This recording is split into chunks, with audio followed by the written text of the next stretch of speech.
అందరికీ నమస్కారం అండి. ఈరోజు ఆంధ్రప్రదేశ్ రాష్ట్ర మాజీ ముఖ్యమంత్రి వర్యులు ఆదేశాలతో అలాగే దెందులూరు నియోజకవర్గ మాజీ శాసనసభ్యులు శ్రీ కొటార అబ్బాయి చౌదరి గారి ఆధ్వర్యంలో డిఎస్సి మీద జరిగిన అవకతవకల గురించి రౌండ్ టేబుల్ సమావేశం పెట్టడం జరిగింది. ఎందుకు అనంటే డిఎస్సిలో జరిగిన అక్రమాలు ప్రజలందరికీ తెలియచేయాలి.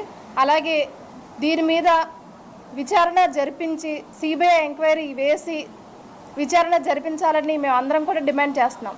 ఎందుకు అనంటే మెగా డిఎస్సి అని చెప్పేసి 16,000 పోస్టులకు కాను నియామక పత్రాలు రిలీజ్ చేసే విషయంలో పారదర్శకత లేకుండా, అలాగే స్పోర్ట్స్ కోటాలో కూడా 3% సీట్లు ఇస్తూ కూడా ఎవరెవరికి వచ్చినాయో తెలియదు, స్పోర్ట్స్ కోటాలో ఏ రకంగా ఇచ్చారో అనేది కూడా స్పష్టత లేకుండా, డిఎస్సిలో ఒక పారదర్శకమైన విధానం లేకుండా, ఎలా అయితే అసలు మెరిట్ లిస్ట్ అనేది కూడా పెట్టకుండా డిఎస్సిలో పోస్టులు ఇవ్వడం జరిగింది. దీని మీద మేమందరం కూడా వైఎస్ఆర్సీపీ పార్టీ తరఫున పోరాటం చేయాలని నిర్ణయించుకున్నాము.